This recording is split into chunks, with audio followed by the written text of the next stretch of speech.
आज सत्ता प्राप्ति के लिए 3 शब्द बड़े महत्वपूर्ण हो गए, मुसलमान, पाकिस्तान और कश्मीर।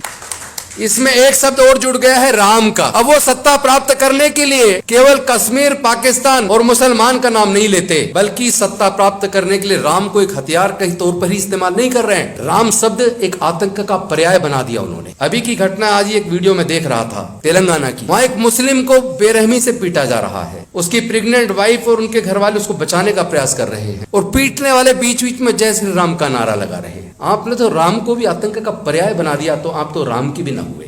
आपसे ज्यादा बड़ा गद्दार इस देश में कोई हो नहीं सकता। हम जिंदे रहे ना रहे ये महत्वपूर्ण नहीं है, भारत का संविधान बचेगा या नहीं बचेगा, भारत का प्रजातंत्र बचेगा या नहीं बचेगा, ये महत्वपूर्ण है। डर से काम चलने वाला नहीं है, डर को छोड़ना हो। किस किस को जेल में डालोगे? और एक बात मैं आज क्लियर कर दूं, जैसा इम्तियाज साहब कह रहे थे कि मुसलमान को याद किए बिना तो उनको खाना नहीं पचता। मुसलमान केवल इस्तेमाल किया जा रहा है शब्द, असली खतरा इन्हें मुसलमान से नहीं है। क्योंकि जो सामाजिक व्यवस्था जाति और वर्ण पर आधारित है, उसको खतरा मुसलमान से, ईसाई से नहीं है, उसको खतरा अम्बेडकरवाद से है। जो देश में हो रहा है मैं देखना होगा। जब नए संसद भवन का शिलान्यास हुआ था, मैं उस भारत का कोई अपना एक धर्म नहीं है, भारत की सरकार का कोई अपना धर्म नहीं है। चाहे कोई राष्ट्रपति की कुर्सी पे हो, चाहे प्रधानमंत्री की हो, उसका व्यक्तिगत तौर पे अपना धर्म हो सकता है, नहीं होगा, है। वो अपने घर के कोई आयोजन करे, कोई कार्यक्रम करे, वो अपने धर्म के धर्मगुरु को बुला के संस्कार करे, हमें कोई एतराज नहीं है। लेकिन देश की संसद किसी व्यक्ति की नहीं है, किसी पॉलिटिकल पार्टी की नहीं है। उस संसद का जब शिलान्यास होता है और उसमें केवल एक धर्म विशेष के धर्म गुरुओं को बुलाया जाता है, ब्राह्मणों को बुलाया जाता है, संस्कार कराया जाता है, उसमें सारे देश की पॉलिटिकल पार्टियों का चुप्पी साध लेना, किस बात का डर है? धर्म गुरुओं को बुलाकर अगर संस्कार आप करते हैं सरकारी कार्यक्रम का, जैसे अलग अलग विभागों के कार्यक्रम होते हैं, चाहे वो संसद का शिलान्यास हो या राज्य की विधानसभा का शिलान्यास हो या किसी भी बिल्डिंग का उद्घाटन हो, उसमें सरकार किसी धर्म विशेष के धर्म गुरु को बुलाकर अगर संस्कार करती है तो वो देश के साथ धोखा है, भारत के संविधान के साथ धोखा है। उसमें सभी राजनीतिक पार्टियों को उस वक्त चुप्पी साध लेना, ये क्या दर्शाता, किस बात का डर है हमें? जब आप वोट लेते हो तब डर नहीं है, और जब एक पार्टी जो केंद्र में सत्ता में जब इस तरह का आयोजन करती है, देश के संविधान के साथ, प्रजातंत्र के साथ धोखा करते, तो आप चुप्पी साध लेते हैं। ये नहीं चलेगा। इसलिए पूरे देश के अंदर ये डॉक्टर बाबा साहेब अम्बेडकर जो भारत के संविधान के निर्माता थे, मॉडर्न इंडिया के आर्किटेक्ट थे, उनकी मूर्तियों को तोड़कर ये हमें बार बार चिढ़ाते हैं, अपमान करते हैं। आप बाबा साहेब की मूर्ति को तोड़ सकते हो, हमें मार सकते हो, जेल में डाल सकते हो, लेकिन डॉक्टर बाबा साहेब अम्बेडकर की समता, स्वतंत्रता, बंधुता और न्याय की विचारधारा को आप रोक नहीं सकते। कितने युवक जेल के अंदर पड़े हुए हैं कि उन्होंने भड़काऊ भाषण दिया। अरे ऐसे कितने लोग हैं जो रोज भड़काऊ भाषण देते हैं और संसद के अंदर, सत्ताधारी दल के अंदर सांसद हैं, उनके खिलाफ कोई मुकदमा नहीं। इम्तियाज साहब सही कह रहे थे, अल्टीमेटली सुप्रीम कोर्ट को ऑर्डर करना पड़ा। लेकिन मैं पूछना चाहता हूँ उस ऑर्डर का हुआ क्या? उसके बाद उन हेट स्पीच देने वाले लोगों पे क्या मुकदमा दर्ज हुआ? क्या उनको जेल के सलाखों के पीछे डाला गया? जो बच्चे रिसर्च कर रहे हैं, इंटेलेक्चुअल हैं, केवल न्याय की बात करने पर उनको NSA लगा के आज भी जेल में डाला हुआ है, उनको न्याय नहीं मिल रहा है। शुरू से सुनते हैं जस्टिस डिले, जस्टिस डिनाइड। मैं पूछना चाहता हूँ ये जस्टिस डिनाई कौन कर रहा है? कॉन्स्टिट्यूशन का जो कस्टोडियन है। जब लोग चारों तरफ से प्रताड़ित होते हैं तो कहते हैं मैं कोर्ट जाऊंगा, लेकिन जब कोर्ट से न्याय मिले तो कहां जाएं? देश की सरकारों को सोचना होगा, कोई अजर अमर नहीं है यहाँ, न साहब है न हम हैं, सबको एक दिन खत्म होना है। तथागत बुद्ध ने कहा हर चीज अनित्य है, जो चीज आई है उसका खत्म होना तय है। लेकिन कुछ लोग समझते हैं हम सत्ता में आ गए, आजीवन अब हम ही रहेंगे, हम तो अजर अमर हैं। ये वो अपनी गलतफहमी दूर कर लें। नाभा कुमार जी जैसे लोग, हम जैसे लोग, विल्सन साहब जैसे लोग, इम्तियाज साहब जैसे लोग, अब ऐसे लोग भी सांसद और विधायक बनने लगे हैं जो न्याय के लिए लड़ेंगे, जान कुर्बान कर सकते हैं, लेकिन झुकने वाले लोग नहीं है।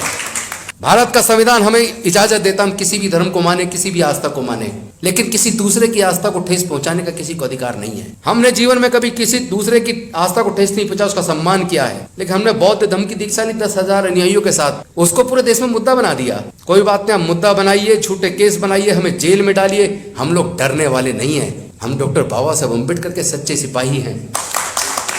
हम इस लड़ाई को लड़ेंगे और इस लड़ाई को जीतेंगे। ये देश किसी एक धर्म के मानने वाले लोगों का नहीं है, ये देश किसी एक जाति का नहीं है। भारत में हजारों जातियां हैं, समाज 4 वर्ण में बटा है, कई धर्म के लोग रहते हैं, विविधताएं हैं। हर 50 किलोमीटर पर यहाँ भाषा और संस्कृति बदल जाती है। आजादी से पहले तो 562 रियासतों में भारत बटा था। Thanks to doctor Baba Saheb Ambedkar कि उन्होंने एक ऐसा संविधान दिया जिसने भारत को एक राष्ट्र के रूप में यूनाइट किया। इतनी विविधताओं के बावजूद भारत को बांध के रखा, लेकिन आज केंद्र में बैठी हुई सत्ताधारी पार्टी देश को तोड़ने की साजिश कर रही है। कौन लोग हैं जो देश में नफरत फैला रहे हैं? कौन रोकेगा नफरत फैलाने वाले लोगों को? जब सत्ताधारी पार्टी खुद नफरत फैलाए और सरकारी संस्थान मूक दर्शक बने रहे, अल्टीमेटली हम जैसे लोगों को फिर रोड पे आके लड़ना हो। हम लड़ेंगे, मरना तो एक दिन तय है। जैसे आपने कहा था कि अगर ये इमारत गिर जाए तो हम सब मर सकते हैं। इमारत गिरा न गिरे, मरना तो तय है, आज नहीं तो कल। लेकिन इस तरह हमें गुलामी का जीवन स्वीकार नहीं है। साजिश तो यह है, इम्तियाज साहब आपने गुलामी नहीं देखी, आपका समाज तो हुक्मरान रहा है। हमारे समाज ने हजारों साल की गुलामी देखी है।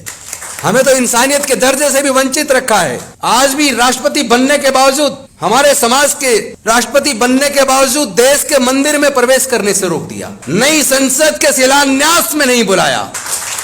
और अब देश की नई संसद जब बन के तैयार है, फिर से देश के साथ एक धोखा। एक तरफ तो वो आदिवासी, ऊपर से महिला, लेकिन जिनके धर्म शास्त्रों में देश की अनुसूचित जाति, जनजाति और महिलाओं के लिए कोई इज्जत ना हो, वहां उनको वो शिलान्यास के लिए बुलाएंगे, ये तो मैं उम्मीद नहीं कर सकता। लेकिन उनको ये एहसास जरूर करा दूं कि आप देश को तोड़ना बंद करो, जाति धर्म के नाम पे बांटना बंद करो। आपकी सारी साजिशें 2024 तक हम उजागर कर देंगे और आपको कामयाब नहीं होने देंगे।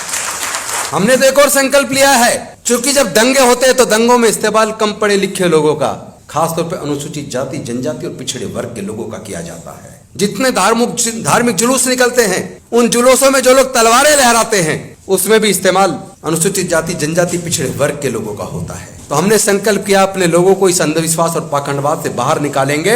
अपने लोगों को अब हम इस्तेमाल होने से रोकेंगे, क्योंकि जब दंगे होते हैं तो दंगे में इंसान मरता है, गरीबी मरता है। या तो आदमी मर गया, और अगर उसने किसी को मार दिया तो वो जेल गया, और जेल जाने के बाद उसके माँ बाप घर की प्रॉपर्टी बेच के उसको बचाने के लिए कोर्ट के चक्कर लगाते हैं। आप रिकॉर्ड उठा के देख लीजिए, दंगों में जितने लोग मारे गए या जितने लोग जेल गए, जिनके खिलाफ मुकदमे दर्ज हैं, मुकदमे चल रहे हैं, उसके अंदर 95% से ज्यादा अनुसूचित जाति, जनजाति, पिछड़े वर्ग के लोग मिलेंगे। हमारा इस्तेमाल करके सत्ता को पाते हो, हमारे इस्तेमाल करके देश के सारे संसाधनों पर कब्जा कर लिया, लेकिन अब हमें ये स्वीकार नहीं है। सवाल मानवता का है, सवाल देश को और देश के संविधान को बचाने का है, संविधान इंसानियत को बचाने का है। जाति धर्म जब नहीं थी तब भी इंसान था। जातियां तो चालाक इंसानों ने बनाई हैं, और धर्म की अलग अलग समय पर अलग अलग तरीके से मानवता के कल्याण के लिए उत्पत्ति हुई, लेकिन उसका इस्तेमाल मानवता को खत्म करने के लिए किया जा रहा है, जिसे अब रोकने का समय आ गया है। देश को बचाने के लिए हम सब लोग मिलकर एकजुट होकर, अनुसूचित जाति, जनजाति और पिछड़े वर्ग के और माइनॉरिटी के लोग नहीं, बल्कि दूसरे धर्मों के, दूसरे जातियों के भी लोग, जो लोग मानवता पसंद है, जो भारत से प्यार करते हैं, जो अपने आप को भारतीय कहलाने पर गर्व करते हैं, उन सब लोग को मिलकर एकजुट होकर भारत को बचाने के लिए, भारत के संविधान और प्रजातंत्र को बचाने के लिए एकजुट होकर इस लड़ाई को लड़ना होगा, और 2024 में इस अहंकारी सत्ता को जवाब देना होगा। इन्हीं शब्दों के साथ, चूंकि आप लंबे समय से बैठे हैं, अपनी वाणी को यहीं विराम देता हूं। बहुत बहुत धन्यवाद। जय भीम, जय भारत, जोहार।